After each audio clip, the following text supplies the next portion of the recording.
नमस्कार दोस्तों, study affairs में आपका एक बार फिर से स्वागत है। आज हम आप सबके सामने लेके आए हैं DSSB junior stenographer previous year 19 अप्रैल 2021 शिफ्ट 1 का पार्ट 2 है। मैथ का पार्ट 1 हमने सॉल्व कराया था इससे पहले, जो काफ़ी लेंथी और हार्ड था, लेकिन हमने ट्रिक के साथ उसको सॉल्व कराया था। और आज हम सेकंड सीरीज लेके आए हैं, यानी पार्ट 2 लेके आए हैं मैथ के जो नेक्स्ट 20 क्वेश्चन आए थे उस दिन एग्जाम में। आइए उनको हम ट्रिक के साथ और लॉजिक के साथ कम समय में सॉल्व करते हैं। आज का हमारा पहला क्वेश्चन है दोस्तों, एक रेक्टेंगुलर पार्क है, उसकी लंबाई और चौड़ाई यानी लेंथ और ब्रेड का रेशियो 3:2 है। यदि एक व्यक्ति पार्क की सीमा के साथ 10 किलोमीटर प्रति घंटे की स्पीड से चलता है तो 12 मिनट में एक चक्कर पूरा कर लेता है, तब उस पार्क का क्षेत्रफल क्या है। देखिए, मान लीजिए ये पार्क है आपका, ठीक है, रेक्टेंगुलर पार्क है और कोई व्यक्ति इसमें चलना, एक कोने से यहाँ से चलना स्टार्ट करता है, तो वो इसका जो पूरा चक्कर है ना वो 12 मिनट में लगा लेता है। कितने मिनट में? 12 मिनट में, ठीक है। और उसकी स्पीड कितनी है? 10 किलोमीटर प्रति घंटा। और जो इसका रेशियो दे रखा है वो 3:2 का दे रखा है, ठीक है। अब देखिए, मान लीजिए अगर कोई व्यक्ति यहाँ से चलना स्टार्ट करेगा और वापस यहीं आएगा तो उसका डिस्टेंस निकालना होगा। डिस्टेंस यानी कह सकते हैं हम पेरीमीटर, यानी डी बराबर यहाँ पर क्या है? पी के, डिस्टेंस बराबर पेरीमीटर के। ये इक्वेशन हमें दे रखी है, ठीक है। चलिए अब निकालते हैं। डिस्टेंस का फॉर्मूला क्या होता है दोस्तों? क्या होता है? स्पीड इंटू टाइम होता है। तो स्पीड हमारी क्या दे रखी है? 10 किलोमीटर दे रखी है, ठीक है, बहुत बढ़िया। और टाइम कितना लग रहा है? 12 मिनट लग रहा है, यानी इसको आवर में कर लेते हैं। तो 60 से डिवाइड कर दो, 1/5 आवर आ जाएगा, ठीक है। 1/5 आ गया, यानी 5 दूनी 10। हमारा डिस्टेंस क्या आया? हमारा डिस्टेंस आया 2 किलोमीटर। अब इसको मीटर में कन्वर्ट कर लेते हैं, क्योंकि हमारा आंसर देखिए मीटर में दे रखा है। तो डिस्टेंस हो गया हमारा 2000 मीटर, ठीक है। ये हमारा आ गया पहला डिस्टेंस, ठीक है। अब हमें बोला गया है कि पेरीमीटर भी निकाल लेते हैं। अगर हम डिस्टेंस और पेरीमीटर को आमने सामने रख देंगे तो हमारी एक्स की वैल्यू आ जाएगी। पेरीमीटर क्या होता है? 2l plus B. तो l क्या हमारा? 3x plus 2x। तो इन दोनों को जब सम करा 3 to 5 और इससे मल्टीप्लाई करा तो आपका आया 10x, ठीक है। 10x किसके बराबर है? 10x आपका 2000 मीटर के बराबर है, ठीक है। क्योंकि यहाँ से डिस्टेंस जो है आपका मीटर में, वही तो आपका पेरीमीटर होगा, ठीक है। 10 से 1 जीरो गया, यानी x आया आपका 2000 मीटर, ठीक है। अब यहाँ पर हमारी x की वैल्यू आ गई जो हमें निकालनी थी। अब x की वैल्यू आई है तो हम यहाँ पुट कर देंगे x की वैल्यू। तो ये हमारा कितना हो जाएगा? चलिए हम बाद में पुट करते हैं। अगर हम डायरेक्ट पुट करें तब भी हमारा आंसर आ जाएगा, लेकिन हम बाद में पुट करते हैं। पूछा क्या है? क्षेत्रफल पूछा है। तो एरिया ऑफ रेक्टेंगुलर पार्क का क्या होता है? L इंटू बी होता है। L इंटू बी होता है, तो इसको प्लस कर देंगे। जब हम L इंटू बी कर देंगे, सॉरी मल्टीप्लाई कर देंगे, तो 3 दूनी 6, एक्स की स्क्वायर आ जाएगा। यही आएगा ना एरिया। तो यहाँ पर एक्स की वैल्यू पुट कर दो 200। तो 200 का स्क्वायर क्या होता है?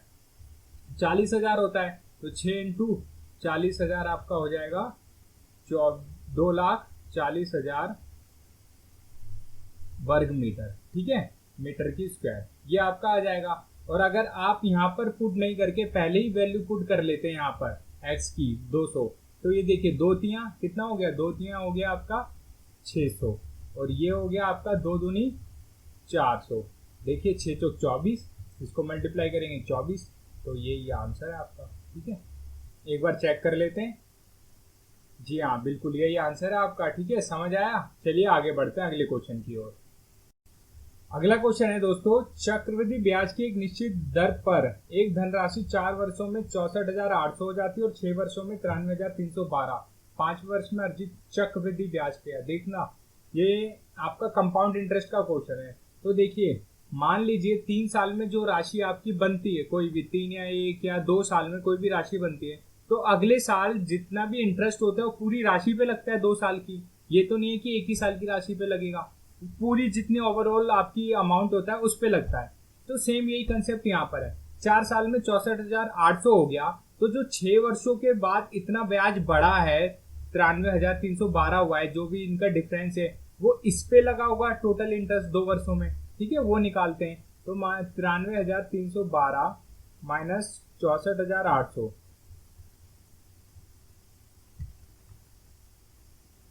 2 1, हाँ 5, 12 में से 4 गए 8, 2, यानी 28,000 जो 512 रुपए हैं आपके, वो किस पे लगे हैं? वो लगे आपके 64,800 पे, यानी 28,512 आपके 64,800 पे लगे। ये 2 सालों का इंटरेस्ट निकलेगा, ठीक है, 2 सालों का निकलेगा। अब में हम निकालते कितना परसेंट लगा है, तो इसको काटेंगे जब हम 8 8 64, 8 एकम 8, 8 3 24, 4 8 पंजे 40, 5 8 6 48, 3 8 चौक 32 और 81 से काटेंगे 81 84 8 चौक 32, 344 और 14 144 बचा, ये आया आपका 44 पे गया। तो यानी 81, ये 44% लगा है आपका 2 सालों में, 2 सालों में 44%, ठीक है। ये क्या है आपका कंपाउंड इंटरेस्ट। अब देखिए कंपाउंड इंटरेस्ट 2 सालों में अगर 44% हो रहा है तो 1 साल का कितना होगा, कितना होगा 20%। कैसे, देखिए 1 साल का अगर 20% है तो दूसरे साल भी 20% लगेगा, प्लस में इस 20% का 20% भी लगेगा, यानी 4%। अब इन तीनों को जोड़िए कितना आया 44%। तो यानी 2 साल का, ये आपको याद करने पड़ेंगे जो कंपाउंड इंटरेस्ट की ट्रिक होती है। जैसे आपका 21% है तो इसका मतलब आपका 2 साल में 21% है तो इसका मतलब 10% लगा ये, ठीक है, इंटरेस्ट, ये रेट होते हैं। तो ये आपको याद करने पड़ेंगे, ठीक है। तो यानी 44 से हमारा क्या आ गया 20% आ गया, हमारा क्या इंटरेस्ट रेट आ गया। अब जब 20% इंटरेस्ट रेट आ गया, पूछा क्या हमें 5 वर्ष में अर्जित लाभ चक्रवृद्धि ब्याज का कितना है, तो इसका 20% निकाल दीजिए। 64,800 का 20% निकाल दीजिए। 5वें वर्ष का पूछा है ना, अगर छठे वर्ष का पूछता तो हम 44% निकालते, जो ऑलरेडी दे रखा है हमें। 5वें वर्ष का पूछा है तो निकाल दीजिए 1 0 से 1 0, 1 0 से 1 0। अब देखिए 2 को 0 से करा, 2 अट्ठे 16। अब देखिए लास्ट में कहीं 60 है, इसमें 60 है, तो मैं इस क्वेश्चन को यहीं छोड़ सकता हूँ। लेकिन अगर आप पूरा कंफर्म करना चाहते हैं तो टाइम का वेस्ट होगा एग्जाम में, और डीएसएस भी इतना टाइम देता नहीं है, तो आपको टाइम भी बचाना है और क्वेश्चन भी ज़्यादा से ज़्यादा अटैम्प्ट करने हैं। तो यहीं पर इसका मैं छोड़ देता हूँ लास्ट के 2 डिजिट से, और यही मेरा आंसर है, ठीक है। एक बार इसको चेक कर लेते हैं, ठीक है। ये देखिए ये बिल्कुल करेक्ट आंसर है आपका, ठीक है, कोई दिक्कत यहाँ तक। चलिए आगे बढ़ते हैं। अगला क्वेश्चन है, एक दीवार को 12 दिनों में पूरा करने के लिए 25 श्रमिकों को लगाया गया था। 5 दिन कार्य करने के बाद 5 मजदूर कार्य छोड़ देते हैं। दिए गए समय में कार्य पूरा करने के लिए 20 श्रमिकों में से प्रत्येक को अपनी क्षमता में कितनी प्रतिशत की वृद्धि करनी चाहिए। देखो 12 दिन में काम पूरा करना था, 12 डेज में कितने मजदूर थे, 25 मजदूर थे, ठीक है। तो टोटल काम मेरा होता 300, ठीक है, मेरा टोटल काम था 300। लेकिन हुआ क्या कि 5 मजदूर छोड़ के चले गए, और कितने दिन कार्य करा, 5 दिन के बाद ही छोड़ दिया। यानी 5 दिन तक मेरे 25 मजदूरों ने काम किया। तो टोटल काम कितना हो गया मेरा 125 काम हुआ। जब मेरा 125 काम हुआ उसके बाद छोड़ के चले गए 5 मजदूर, तो अब मेरे पास बचे कितने 20 वर्कर बचे। मेरे पास तो 20 ही वर्कर बचे, और मेरे पे समय कितना बचा, बोला गया है कि उसी समय में पूरा कराना है, यानी मेरे पे 7 दिन का और समय बचा, ठीक है। तो 2 सत्ते 14, यानी मेरे पे 140 काम और हो सकता है अगर मैं उन 20 से कराऊं। लेकिन मुझे काम पूरा कितना करना है, बचा हुआ 175 काम पूरा करना है, तो मेरे को इनकी क्षमता बढ़ानी पड़ेगी। यानी जो मेरा 140 काम है वो तो 20 दिन में हो जाएगा, लेकिन मुझे करना कितना है 175 काम करना है, ठीक है। और मेरे पास लिमिटेड मजदूर है, तो परसेंट में निकालते हैं। 7 0 से 0 गया, 2 सत्ते 14, 2 पंजे 10, 7 एकम 7, 7 दूनी 14, 7 पंजे 35, 25 पंजे 125%। यानी जो मेरे मजदूर है उनको 125% की रेट से काम करना पड़ेगा। यानी एक आदमी 100% से काम करता है तो उसको अपनी स्पीड कितनी बढ़ा देनी पड़ेगी, 25% और बढ़ा देनी है, ठीक है। यानी मेरा आंसर हो जाएगा 25। एक बार इसको चेक कर लेते हैं, ठीक है, बिल्कुल सही आंसर है आपका। तो समझ आया ना, यानी 25% का उनको इंक्रीज करना है अपने कार्य क्षमता में, ठीक है दोस्तों। चलिए आगे बढ़ते हैं। अगला क्वेश्चन हमारा है कि 3 सेंटीमीटर वाले एक शंकु को 7 सेंटीमीटर त्रिज्या के एक अर्धगोले पे रखा जाता है। देखिए शंकु का जो त्रिज्या दे रखा है वो 3 सेंटीमीटर दे रखा है, 3 सेंटीमीटर। अब इसको एक अर्धगोला है 7 सेंटीमीटर त्रिज्या वाला, यानी इसकी जो रेडियस है वो 7 सेंटीमीटर है, तो हाइट भी 7 ही सेंटीमीटर होगी, जाहिर सी बात है। इसके ऊपर रखा जाता है।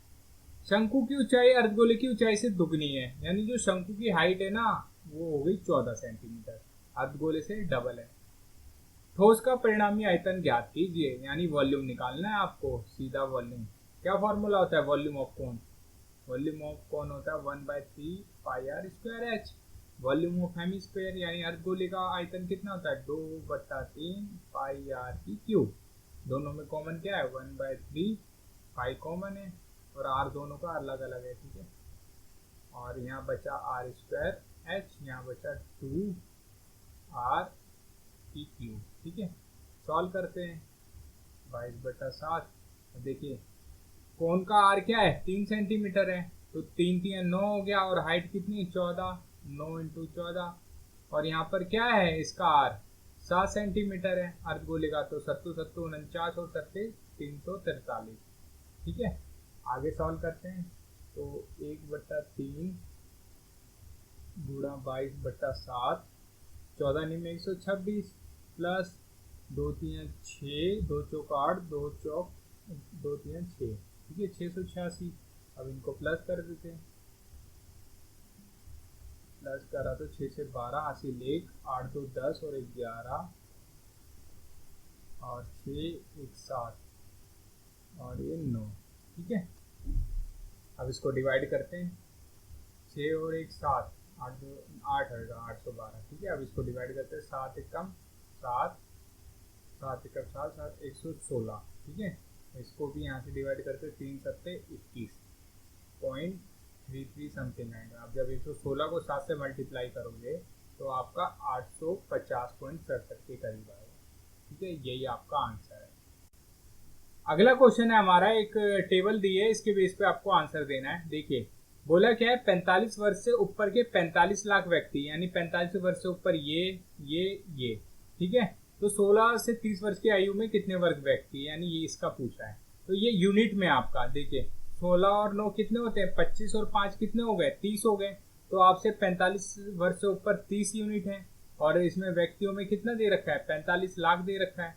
तो आपका 1 यूनिट हो जाएगा 45/30, ठीक है। पूछा कितना है? 22 यूनिट निकालना है, तो गुणा 22 कर दो, यहाँ भी गुणा 22 कर दो, तो 22 यूनिट आ जाएगा आपका। 15 दूनी 30, 15 3 45, 2 से 11 पे गया, यानी 33 लाख, ठीक है। इसका एक बार आंसर देख लेते हैं। 33 लाख, ठीक है, बिल्कुल करेक्ट आंसर है, ठीक है दोस्तों। बहुत सिंपल था, इजी था। चलिए आगे बढ़ते हैं।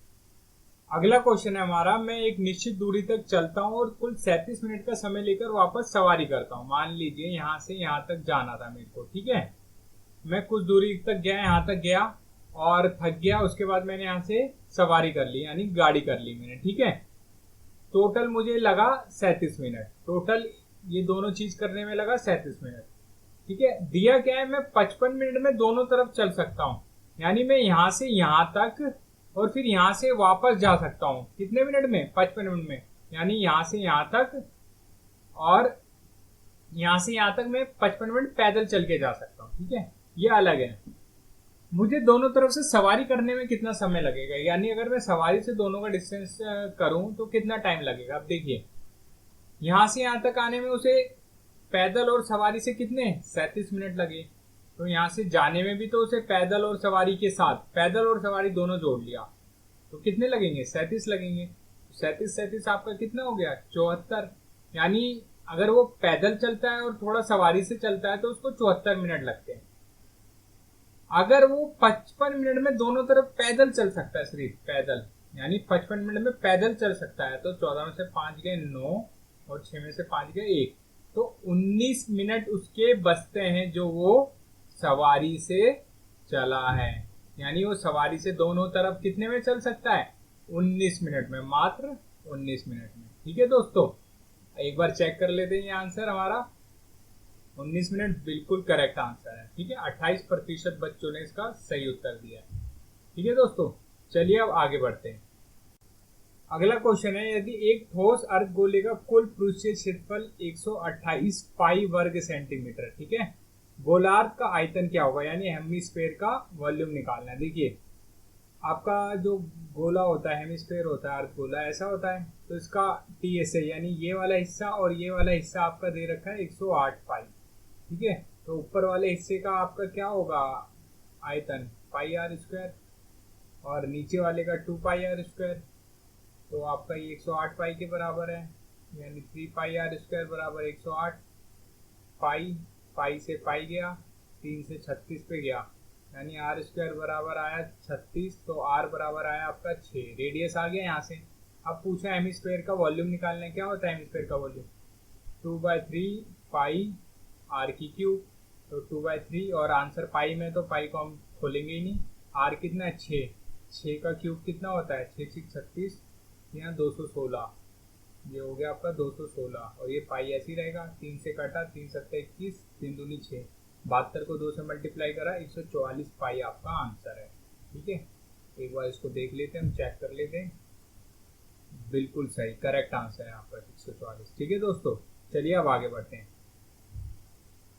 अगला क्वेश्चन है, दो वृत्त ए और बी का क्षेत्रफल का योग तीसरे वृत्त सी के क्षेत्रफल के बराबर है। यानी आपका दो सर्कल हो गए ए और बी टाइप के, एक ए हो गया, दूसरा ये बी हो गया, और ये किसके बराबर है? आपके सी के बराबर है। इन दोनों को अगर प्लस कर दोगे तो ये आपका इसके बराबर आएगा। ठीक है, अब बोला है कि जिसका जो बड़ा वाला है ना, इसका जो रेडियस है वो 15 है, यानी व्यास इसका 30 है, और रेडियस कितना हुआ? 15 है। ठीक है, यदि वृत्त ए का व्यास 18 सेंटीमीटर है, यानी इसका रेडियस 9 है, तो बी के वृत्त की त्रिज्या निकालिए, यानी ये निकालना है। ठीक है, ये एक्स निकालना है। अब देखिए, इसका पहले हम वॉल्यूम निकाल लेते हैं। क्या होगा बड़े वाले वृत्त का? पाई आर स्क्वायर होता है। कोई भी चाहे छोटा वृत्त हो या बड़ा वृत्त, पाई आर स्क्वायर ही होता है, तो यहाँ पाई में ही निकालेंगे हम। ठीक है, आर कितना है? 15। 15 का स्क्वायर कितना होता है? 225 पाई आ गया इसका वॉल्यूम। ठीक है, 225 पाई। इसका निकाल लेते हैं, तो इसका भी पाई आर स्क्वायर होगा, यानी 9 पाई आ गया इसका। ठीक है, इसका 81 पाई, इसका 225 पाई। अब 225 पाई को 81 पाई से माइनस कर देंगे जब 81 पाई को, तो ये आपका आ जाएगा 5 में से 1 गया 4, 12 में से 8 गया 4, 144 पाई। तो इसका जो वॉल्यूम होगा वो 144 पाई होगा, जाहिर सी बात है। ठीक है, 144 पाई होगा। हमें रेडियस निकालना है, यानी पाई आर स्क्वायर बराबर आपका कितना है? 144 पाई है। पाई से पाई कट गया, यानी 144 किसका रूट होता है? 12 का। आपका रेडियस कितना आ गया? 12 आ गया, और व्यास कितना आ गया? 24 आ गया। तो हमसे पूछा गया बी की त्रिज्या, रेडियस पूछा है, यानी 12 सेंटीमीटर आपका आंसर है। ठीक है दोस्तों, 12 सेंटीमीटर बिल्कुल करेक्ट आंसर दिया आप सबने। ठीक है दोस्तों, चलिए अब आगे बढ़ते हैं। अगला क्वेश्चन है हमारा, x माइनस 2 पुरुषों द्वारा 4x प्लस 1 दिनों में किए गए कार्य और 4x प्लस 1 पुरुषों द्वारा 2x माइनस 3 दिनों में किए गए कार्य का अनुपात 2:5 है। कितने दिनों में डैश डैश कार्य करते हैं? अब इतनी बड़ी इक्वेशन को देख के कंफ्यूज नहीं हो जाना। देखिए, x माइनस 2 पुरुषों द्वारा किया गया कार्य 4x प्लस दिनों तक किया गया। ठीक है, फिर दूसरी इक्वेशन दी है 4x प्लस 1, इतने पुरुष हो गए आपके, और इनका कार्य 2x माइनस 3 दिन, यानी इतने दिनों तक करा गया। इनका रेशियो कितना है? 2:5 है। बस इसको क्रॉस मल्टीप्लाई कर दो। पहले देख लो, ये कट रहा है, काट दिया। 5 को x से करा, 5x माइनस 10, और ये बराबर इससे करा 2 दूनी 4x माइनस 6। 4x इधर आया तो x हो गया, और 10 उधर गया तो ये 4 हो गया, यानी x की वैल्यू कितनी आ गई? 4 आ गई। बस पुट कर दो, यानी कितने दिनों में? x प्लस 4 पुरुष, यानी 4 और 4 कितने पुरुष हो गए? 8 पुरुष हो गए। ठीक है, और बोला है 12 एक्स स्क्वायर प्लस 15 कार्य करते हैं, यानी टोटल काम कितना है? इतना है। x की वैल्यू पुट करें यहाँ पर, तो 4 पुट करा, 4 स्क्वायर प्लस 15, तो 12 इंटू 16 प्लस 15।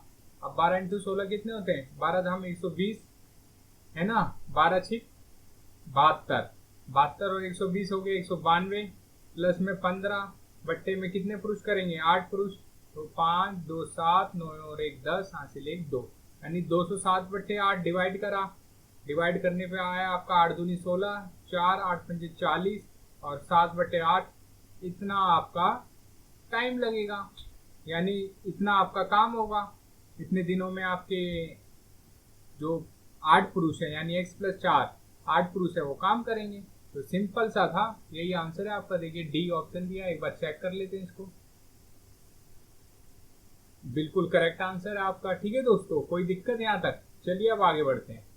अगला क्वेश्चन है हमारा, दो व्यक्तियों अमर और बाला ने प्रत्येक को साधारण ब्याज पे 5 वर्ष के लिए 15,000 रुपये उधार दिए हैं। ठीक है, दोनों को। उनके द्वारा प्राप्त साधारण ब्याज के बीच का अंतर 3,000 रुपये। यदि वार्षिक ब्याज दरों का योग 11% प्रति वर्ष है और अमर को बाला से अधिक ब्याज प्राप्त हुआ तो अमर को कितना ब्याज मिला? देखिए, अमर ये हो गया आपका और बाला ये हो गया। ठीक है, अमर दोनों को कितने, क्या फॉर्मूला होता है साधारण इसका? साधारण ब्याज का PRT इंटू 100, यही होता है। यही पुट कर देना आपको, इनका जो डिफरेंस है। ठीक है, वो कितना है आपका? 3,000 रुपये। ठीक है, अब देखिए प्रिंसिपल कितना है आपका? 15,000। रेट कितना है नहीं पता। टाइम कितना है? 5 वर्ष। यहाँ पर भी 15,000। रेट नहीं पता। टाइम कितना है आपका? 5 वर्ष बराबर 3,000। ठीक है, देखिए 2 जीरो से 2 जीरो गया, 2 जीरो से 2 जीरो। अब देखिए जो अमर का टाइम है ना वो कम लगा है, बाला का ज्यादा लगा है, और दोनों का योग कितना है? 11%।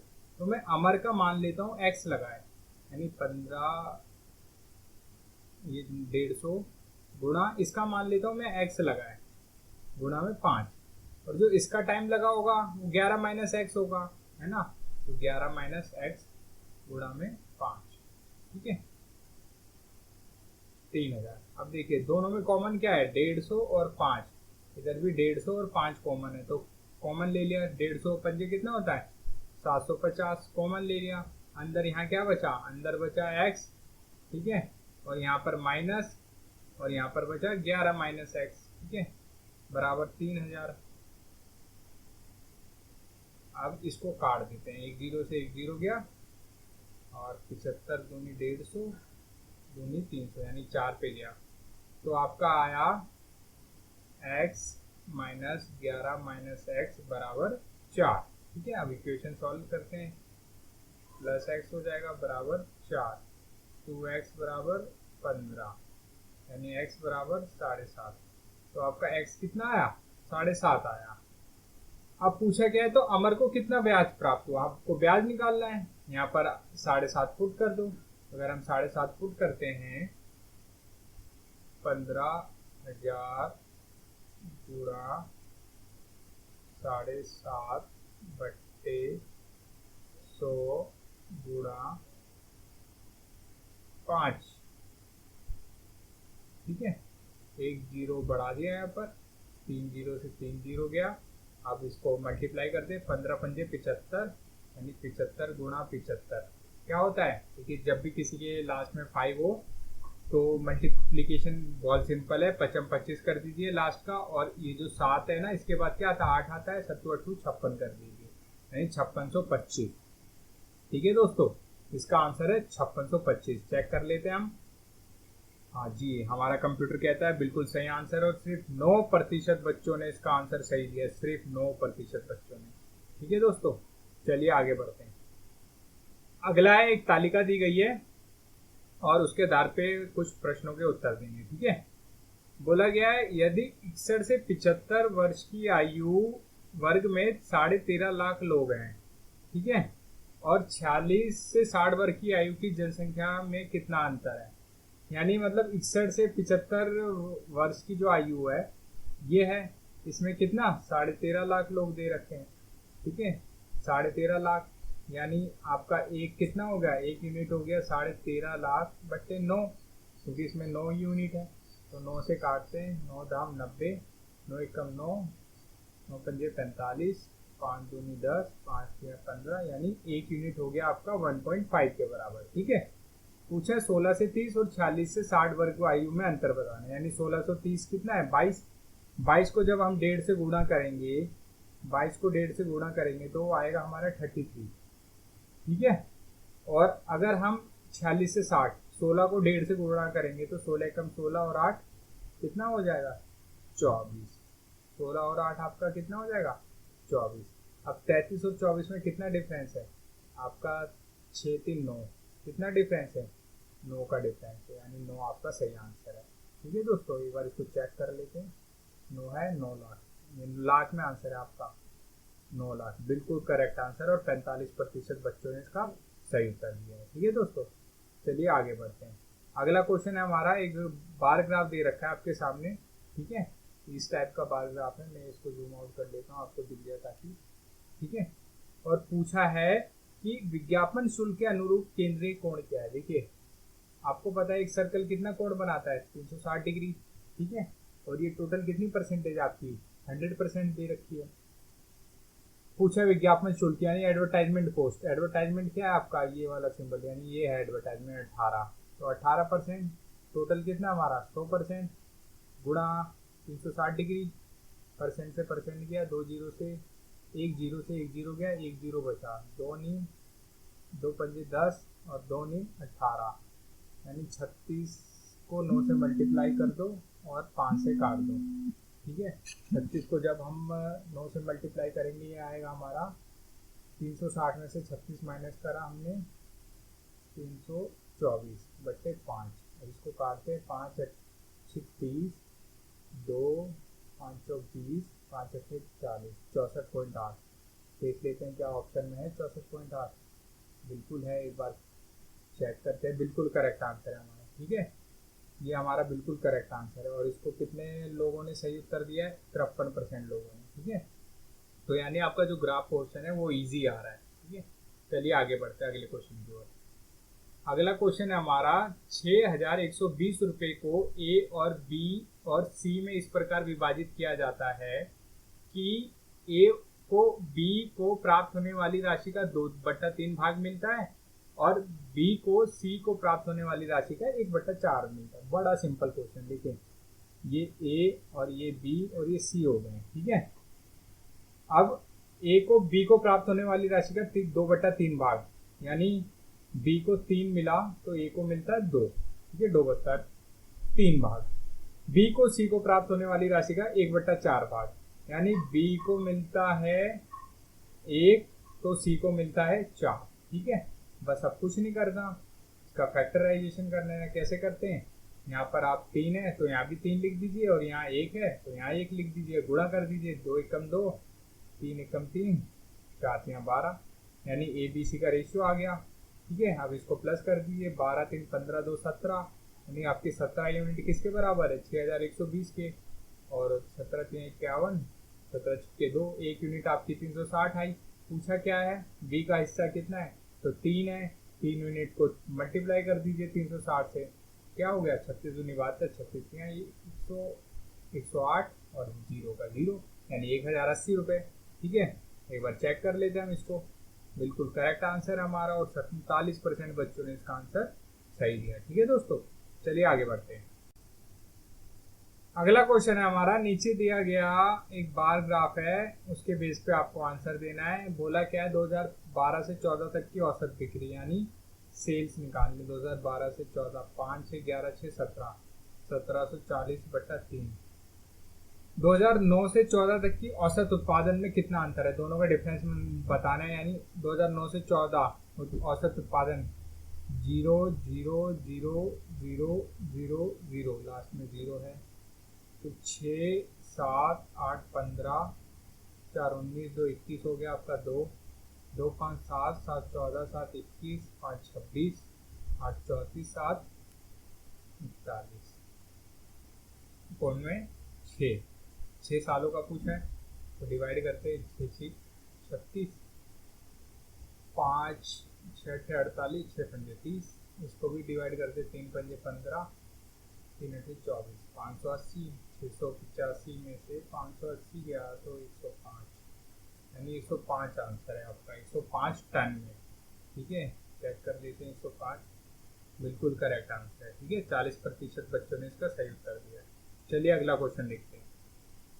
अगला क्वेश्चन बोला है हमारा कि ये भी एक ग्राफ आ गया, और विविध आय 6000 रुपये है, यानी विविध आय जो आपका एक्स्ट्रा कॉस्ट है वो आपकी 6000 रुपये है।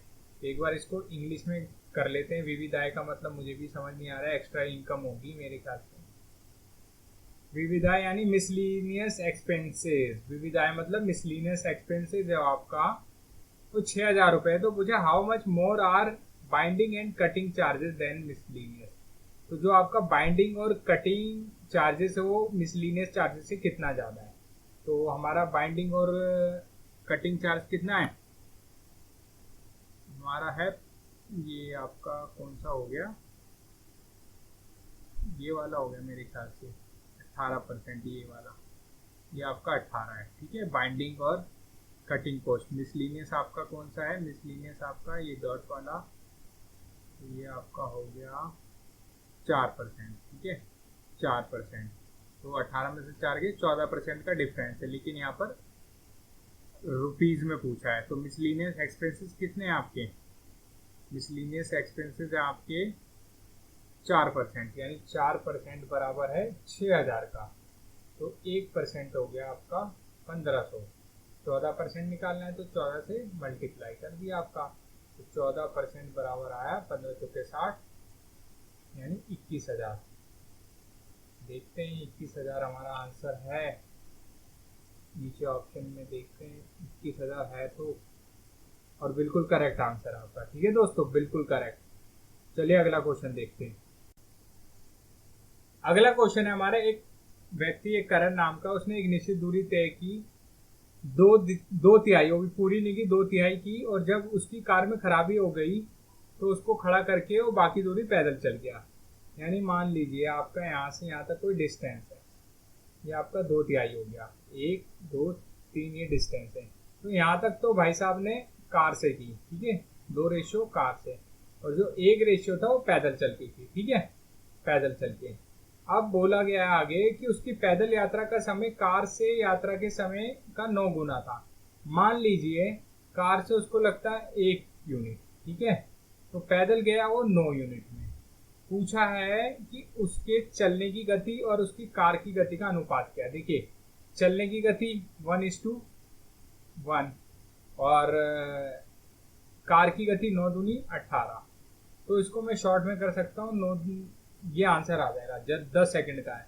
लेकिन अगर आप पूछेंगे भैया एक्सप्लेन करके बताओ, तो मैं एक्सप्लेन करके भी बता रहा हूँ। देखिए आपका फॉर्मूला क्या होता है स्पीड निकालने का, गति पूछी है ना, उसकी कार की गति का अनुपात कितना, गति, स्पीड निकालने का क्या होता है, डिस्टेंस अपॉन में टाइम।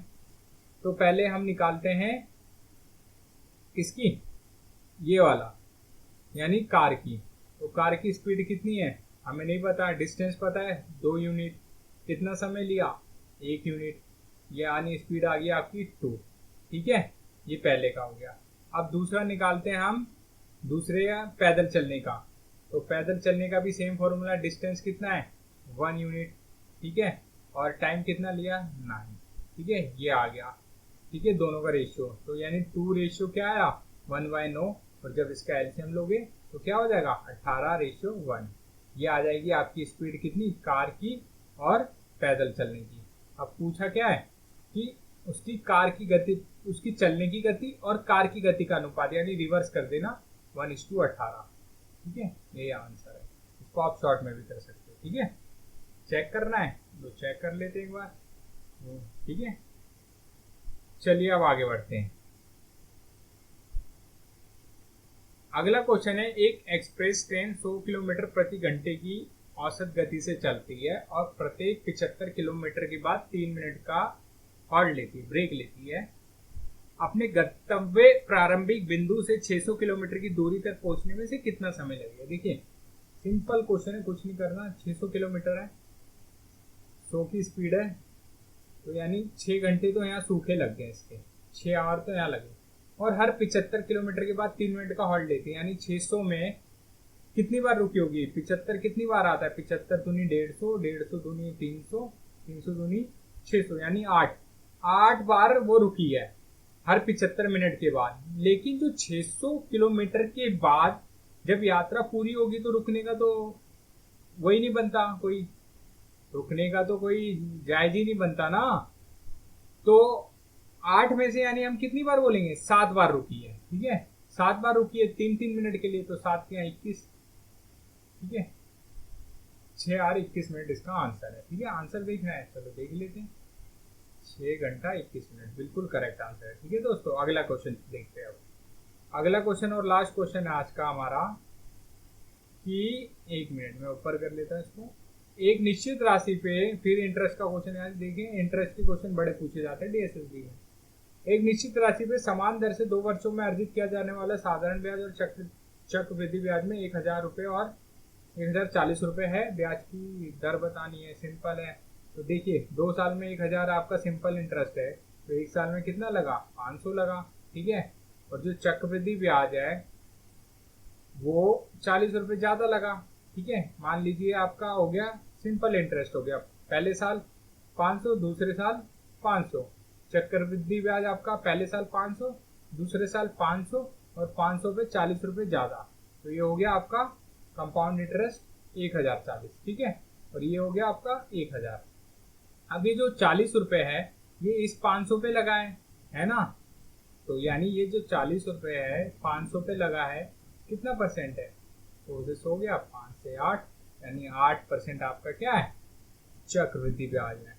और सिंपल इंटरेस्ट, कोई सा भी इंटरेस्ट आपका रेट क्या है, 4% है। ठीक है, चेक कर लेते हैं, बिल्कुल करेक्ट है और 35% बच्चों ने करेक्ट आंसर दिया है। ठीक है दोस्तों, तो आशा करता हूँ ये वीडियो आपको पसंद आया होगा और अच्छा लगा होगा।